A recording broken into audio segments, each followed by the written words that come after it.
بسم اللہ الرحمن الرحیم۔ نازیہ میری بچپن کی دوستی تھی۔ 8ویں میں تھی کہ ابو نے گاؤں سے شہر میں رہائش اختیار کر لی اور ہم جدا ہو گئے۔ BA کے بعد میری شادی ہو گئی، بیاہ کر پنڈی چلی گئی اور مجھے اس کی خبر نہ ہوئی۔ دوبارہ اس کے گاؤں جانا نہ ہو سکا کیونکہ ابو نے وہ جائیداد ہی فروخت کر دی جو گاؤں میں تھی۔ وقت گزرتا رہا یہاں تک کہ 10 برس بیت گئے۔ مجھے اب بھی اکثر نازیہ کی یاد آتی تھی۔ اس جیسی مخلص اور پیار کرنے والی سہیلیاں کم ہی کسی کو ملتی ہیں۔ نازیہ کی سب سے بڑی خصوصیت یہ تھی کہ وہ سچ بولتی تھی اور یہی سب سے بڑی اس کی خامی مانی جاتی تھی۔ وہ سچ بولتی تھی، جس بات کو سچ جانتی اس پر ڈٹی رہتی، صاف گو تھی۔ یہی اس کی سب سے بڑی خرابی مانی جاتی تھی، جس کے باعث وہ منہ پھٹ کہلاتی تھی، لیکن وہ ہر اچھی طرح سے ملنے والے پر جلد اعتبار کر لیتی۔ یہ عادت اسے لے ڈوبی۔ ایک دفعہ کا ذکر ہے کہ میں اپنے شیراز کو اسکول داخل کرانے گئی۔ وہاں اچانک بچپن کی یہ دوست مل گئی۔ اسٹاف روم سے نکل رہی تھی، مجھے دیکھ کر ٹھٹک گئی، جیسے اسے اپنی آنکھوں پر یقین نہ آ رہا ہو۔ لمحہ بھر بعد دوڑ کر مجھ سے لپٹ گئی۔ زاہدہ، یہ تم ہو؟ واہ، یقین نہیں آتا کبھی اس طرح مل جاؤ گے۔ تم کتنی یاد آتی ہو، بتا نہیں سکتی۔ میں نے اپنے بیٹے شیراز کا ہاتھ پکڑ رکھا تھا۔ داخلے کے لیے آئی ہوں۔ ہاں، یہ اسکول قریب ہے، دونوں بڑے بچے دوسرے اسکول جاتے ہیں۔ یہ کم سن ہے، سوچا فی الحال نزدیک ہی داخل کرا دیتی ہوں، پہنچانے اور لے جانے میں آسانی رہے گی۔ مجھے پرنسپل کے کمرے میں لے گئی اور جھٹ پٹ داخلہ کرا دیا۔ دوبارہ ملنے کا وعدہ کر لیا۔ میں نے اسے اپنے گھر کا ایڈریس سمجھا دیا اور فون نمبر بھی دے دیا۔ 4 روز بعد جب آدھی چھٹی کا دن آیا، نازیہ میرے گھر آ گئی۔ ہم نے خوب باتیں کی، لیکن جب میں نے پوچھا کیا شادی ہو گئی تو ایک ٹھنڈی آہ بھر کر خاموش ہو گئی۔ میں نے اصرار کیا، بتاؤ کیوں نہ ہوئی شادی اور کس قدر افسردہ کیوں ہو؟ کیا مجھے دوست نہیں سمجھتی ہو؟ بولی، زاہدہ مت پوچھو، دل میں وہ روگ لیے جی رہی ہوں کہ بیان کرنے کی تاب نہیں، لیکن تم سے ضرور بتا کر جی کا بوجھ ہلکا کر لوں گی۔ پھر یوں گویا ہوئی، تمہارے جانے کے بعد میرے حالات نے عجیب موڑ لے لیا۔ پہلے تو ہم اکٹھے اسکول آتے جاتے تھے، تم روز میرے گھر سے اپنی گاڑی میں پک کر لیتی اور واپسی میں ڈراپ کر دیا کرتی۔ تمہارے جاتے ہی یہ مسئلہ اٹھ کھڑا ہوا کہ میں اسکول کیسے جاؤں۔ ملازمت کی وجہ سے ابو خود چھوڑنا جا سکتے تھے اور بھائی بھی اپنے کام پر جاتے۔ ابو معمولی تنخواہ دار تھے، وہ میرے لیے سواری کا انتظام بھی نہ کر سکتے۔ بڑی مشکل آ پڑی۔ ان دنوں ہمارے محلے میں ایک گھرانہ آباد ہوا جن کا بیٹا سزوکی چلاتا تھا۔ محلے کے بچوں کو بھی سواری کی تکلیف تھی کیونکہ ہمارا گھر مضافاتی علاقے میں تھا جہاں کہیں بھی جانے کے لیے آسانی سے سواری دستیاب نہ تھی۔ تبھی محلے والوں نے روز روز کی اس تکلیف کا یہ حل نکالا کہ سزوکی چلانے والے سے بات کی، یہ اس کے ساتھ ماہانہ کرایہ پر اسکول کے بچوں کے لیے مل جل کر سزوکی کروا لی گئی۔ جو شخص سزوکی چلاتا تھا اس کا نام اقبال تھا، عمر میں یہی 25-30 سال کے قریب تھا، لیکن ابھی غیر شادی شدہ تھا۔ محلے اور گرد و نواح کے قریب بچے اقبال کی سواری میں جانے لگے، ان کے ساتھ ہی میں بھی جانے لگی۔ اقبال چونکہ محلے دار تھا، لہٰذا سبھی کے والدین کو اس پر اعتبار تھا، لگتا بھی شریف تھا۔ باقی سارے بچوں سے عمر میں ذرا میں بڑی تھی، لہٰذا آگے والی سیٹ پر بیٹھتی تھی۔ چھوٹے بچوں کی شور غل سے بچنے کے لیے جاتی تو ہوں نہ، میرا گھرانہ جاتے ہوئے پہلے اور واپسی میں سب سے آخر میں آتا تھا۔ اقبال کافی خوبرو نوجوان تھا، وہ شائستہ اور مہذب تھا، تمام بچوں کے ساتھ بہت پیار سے پیش آتا، تمام راستے وہ خاموش رہتا اور مجھ سے بالکل مخاطب نہ ہوتا، البتہ ابو سے ملتا تو بہت ادب سے پیش آتا، وہ ان کا بے حد احترام کرتے۔ ابو بھی اسے اقبال بیٹا کہہ کر مخاطب ہوتے۔ اقبال کے والد سے اچھی خاصی دعا سلام ہو گئی تھی۔ 2 ماہ اسی طرح گزر گئی۔ بالآخر ایک روز میں نے خاموشی کا روزہ توڑ کر مخاطب کر لیا۔ بات دراصل یہ تھی کہ 1 ماہ کا کرایہ ابو ادا نہ کر سکے کیونکہ امی کی بیماری پر رقم خرچ ہو گئی۔ تبھی والد صاحب نے معذرت کر لی کہ اگلے ماہ دے دوں گا، کوئی بات نہیں، اپنے گھر جیسی بات ہے، فکر نہ کریں، جب رقم ہو تب سہولت سے دے دینا۔ اس بار بھی پیسے نہ جڑ پائے، تب میں نے اقبال سے کہا، ابو کہہ رہے تھے 2-4 دنوں میں ہی انتظام کر دیں گے۔ وہ بولا، بالکل فکر کی بات نہیں، میں نے مانگے تو نہیں، کیوں پریشان ہو رہے ہیں، ہم نے ایک بار بات کر لی تو بس پھر آڑ باقی نہ رہی۔ اب جب بچے اتر جاتے میں آخر میں رہ جاتی۔ اقبال خود مجھ سے مخاطب ہوتا اور میرے گھریلو حالات پوچھتا۔ میں نے اس سے کچھ نہ چھپایا، سب بتاتی گئی۔ میں نے ابو بڑی مشکل سے خرچہ پورا کرتے ہیں، ان کی تنخواہ کم ہے اور بھائی پڑھ رہا ہے، امی بیمار رہتی ہیں، ہم لوگ تنگی سے زندگی بسر کر رہے ہیں، وغیرہ وغیرہ۔ اس پر وہ کہتا، چاچا ناراض نہ ہو جائیں، ورنہ میں تو یہی چاہتا ہوں کہ آپ سے کرایہ نہ لوں، آخر محلے داری ہے، کچھ حقوق تو ہیں۔ اور کچھ ہمارا بھی فرض بنتا ہے۔ ایسی باتیں سنتی مگر گھر میں نہ کہتی، کہیں امی ابو بھائی بدگمان نہ ہو جائے۔ ضرور وہ سوال کرتی وہ تم سے یہ باتیں کیوں کرتا ہے، بلکہ بات ہی کیوں کرتا ہے۔ وہ تو اسے نہایت شریف اور بھروسے کا آدمی سمجھتے تھے۔ وہ روز اپنے بچے اس کی ثبوت کرتے تھے۔ ایک روز میں نے پوچھ لیا، آپ سارے بچوں سے پیار کرتے ہیں کہ آپ کے بچے ہیں؟ اس نے بتایا، میں شادی شدہ نہیں ہوں، لیکن مجھے چھوٹے بچے بہت اچھے لگتے ہیں، اس وجہ سے ان سے پیار کرتا ہوں۔ آپ نے ابھی تک شادی کیوں نہ کی؟ میری بھی ایک کہانی ہے۔ دراصل ایک لڑکی کو پسند کرتا تھا۔ وہ ایک غریب لڑکی تھی اور اسکول میں ٹیچر تھی۔ میں نے اسے حاصل کرنے کی سر توڑ کوشش کی، لیکن اس کے گھر والے نہ مانے۔ انہوں نے رشتہ دینے سے منع کر دیا کیونکہ ان کی منگنی اپنے چچا زاد سے ہو گئی تھی۔ مجھے بہت کلل ہوا۔ آخرکار میرے ابا جان نے سمجھا بجھا کر مجھے خاموش کرا دیا۔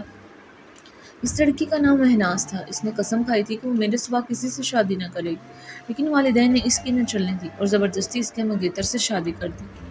اس نے کہا تھا کہ میں شادی کے بعد یہ بندھن توڑ کر تمہارے پاس آؤں گی، لیکن دن مہینوں اور ماہ سالوں میں گزر گئے اور وہ نہ آ سکی۔ اس کے انتظار میں شادی نہ کی۔ بلاخر گھر والوں نے مجبور کر دیا اور میری منگنی رشتہ داروں میں کرا دی، لیکن میں ابھی تک شادی سے گریز کر رہا ہوں۔ شاید کبھی مہناز آ جائے تو اسے کیا جواب دوں گا۔ اب تک مہناز کو نہیں بلا سکا۔ دل کسی اور سے شادی کرنے کو نہیں چاہتا۔ سخت تکلیف میں ہوں اور اپنی تکلیف کسی کو بھی نہیں بتا سکتا۔ آج نہ جانے کیسے تم کو بتا دی۔ یہ کہتے ہوئے اس کی آنکھوں سے آنسو ٹپک پڑے۔ میں نے اس کے چہرے کی طرف دیکھا۔ اقبال کا دکھ محسوس کر کے شدید تکلیف ہوئی۔ شاید کہ اس نے اپنی داستان میرے سوا آج تک کسی سے نہیں کی۔ لانا ان دنوں میں 9ویں جماعت میں پڑھ رہی تھی اور میری عمر بمشکل 14-15 سال ہوگی۔ پھر بھی اس نے مجھے اس لائق سمجھا کہ اپنا رازداں بنا لیا اور میں بھی اس کی غم گسار بن گئی۔ مجھے لگا میں بڑی ہو گئی ہوں، اس قابل ہو گئی ہوں کہ کوئی اپنا دکھ میرے ساتھ بانٹ رہا ہے۔ وہ تو اپنوں کا ستایا ہوا تھا اور میں حالات کی۔ ہمارے گھر اچھا کھانے کو نہ تھا، نہ اچھا پہننے کو۔ 20 نوالے ہی گنے چنے مل جاتے تھے تو روزے شب گزر رہے تھے۔ اب میں بھی اپنی حالات، اپنے دکھ اس کے ساتھ شیئر کرنے لگی۔ اسے سہارا چاہیے تھا، مجھے بھی سہارے کی ضرورت تھی۔ ماں بیمار تھی، ابو پرچہ پورا کرنے کی الجھن میں رہتے، بھائی بات نہ کرتے اور بہن کوئی تھی نہیں جس سے دل کی بات کہتی یا سنتی۔ ایسے میں ہر روز اقبال کا مختصر سا ساتھ میرے لیے کسی نعمت سے کم نہیں تھا۔ میری کوئی سہیلی نہ تھی۔ زیادہ تمہارے سوا، تمہارے جانے کے بعد بھی میری کوئی سہیلی نہ بن پائی، تو میں نے اقبال کو ہی سہیلی جیسا سمجھ لیا، کیونکہ وہ پختہ ذہن تھا اور میرے کم ذہن کو اس کی سوچیں اپنے گرفت میں کر سکتی تھی۔ وہ یوں ہی اداسی سے اپنی مہناز سے جدائی کا تذکرہ کرتا، میرا دل اس کے دکھ کو محسوس کر کے تڑپ جاتا۔ سوچتی کیسے اس کا دکھ دور کروں، کاش میں ہی وہ لڑکی ہوتی، تب اس کے درد کا مداوا بن جاتی۔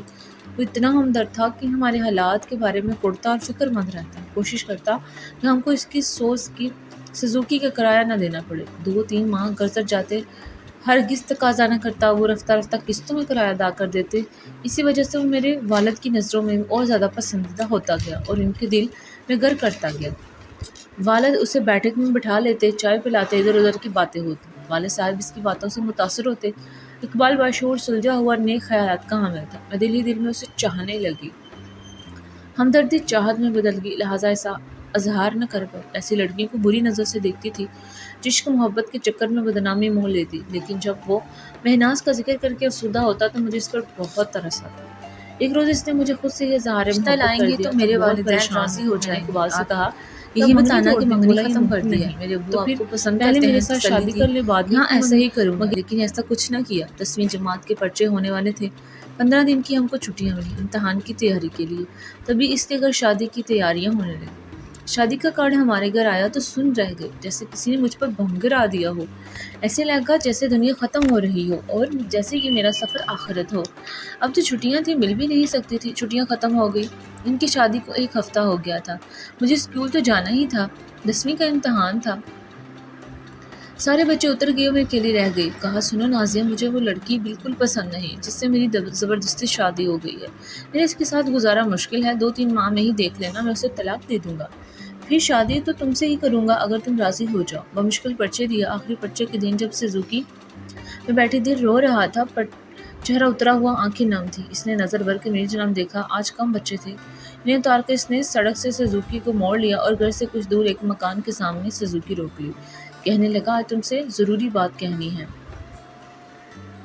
اتر آؤ، یہ میرے تایا کا گھر ہے لیکن خالی ہے، وہ شہر شفٹ ہو گئے ہیں۔ میں نہ اتر رہی تھی، اقبال نے کہا امتحان ختم ہو گئے ہیں، اب کہاں مل سکو گی، ضروری بات رہ جائے گی، میری بات مان لو، 2 گھڑی کو اتر آؤ، یہاں بیٹھ کر باتیں کرتے ہیں، کسی نے دیکھ لیا تو برا ہوگا۔ میرا دل بھرا ہوا تھا دکھ سے، نہ چارہ اتری، اس کی ضروری بات تو سننی تھی۔ مکان کا قفل کھول کر وہ مجھے گھر میں لے گیا، بھاری قدموں سے وہاں گئی اور کمرے میں پڑے صوفے پر بیٹھ گئی۔ اس سے پہلے کہ وہ کوئی بات کرتا ضبط نہ ہو سکا اور میں پھوٹ پھوٹ کر رو دی۔ اقبال نے میرا ہاتھ تھام لیا، اپنے سر پر ہاتھ رکھ دیا اور کہا قسم کھاتا ہوں اگر تم سے نکاح نہ کیا تو خدا مجھے موت دے دے۔ یہ بات سن کر میں کانپ گئی، بولا ہم چھپ کر نکاح کر لیں گے، جب حالات سازگار ہو جائیں گے تب تم کو لے جاؤں گا اور ساتھ رکھوں گا، پہلے سکینہ کو طلاق دینے کا مرحلہ طے کر لوں۔ ویسے میرے ماں باپ تم کو قبول نہ کریں گے، سوچیں گے تمہاری وجہ سے طلاق دے رہا ہوں۔ میں رو رہی تھی، مجھے چپ کراتے کراتے وہ جذبات کے طوفان میں پھنس گیا۔ ہم بہت نزدیک آ گئے اور پھر طوفان ہوتا ہے، سب کچھ بہا لے گیا، افسوس کے سوا کچھ نہ رہا۔ اس نے مجھ سے خفیہ نکاح کر لیا، اس وعدے پر کہ جب تک وہ اجازت نہ دے گا میں اپنی اور اس کی شادی کا راز افشا نہ کروں گی، نہ ہی اولاد کو جنم دینے کی خواہش کروں گی۔ میں نے ہر شرط کو منظور کر لیا، کیونکہ جسے من کا مالک مانا تھا تن کا مالک بھی وہی تھا۔ وقت گزرتا گیا، میں نے ضد کر کے پڑھائی جاری رکھی اور ہر رشتے سے انکار کرتی رہی، اس راز کو مگر افشا نہ کیا کہ میں اقبال کی منکوحہ ہوں۔ تعلیم مکمل کرنے کے بعد اسکول میں ٹیچر لگ گئی، یوں 10 سال گزر گئی۔ اقبال نے نہ تو میرے نکاح کو ظاہر کرنے کی اجازت دی، نہ ہی پہلی بیوی کو طلاق دی، جس نے اقبال کے 4 بچوں کو جنم دیا اور اسی بیوی اور بچوں کے ساتھ رہتا ہے اور میں اپنے والدین کے ساتھ رہتی ہوں۔ اقبال نے ہی میرا تبادلہ گاؤں سے شہر کرایا ہے تاکہ میں اس سے مل سکوں۔ ہمارا نکاح ہے، وہ مجھ سے یہی کہہ کر شوہر کی حیثیت سے ملتا ہے۔ ایک مکان لیا ہوا ہے، اسکول سے چھٹی کے بعد 2-3 گھنٹے وہاں جاتی ہوں اور پھر گھر آ جاتی ہوں۔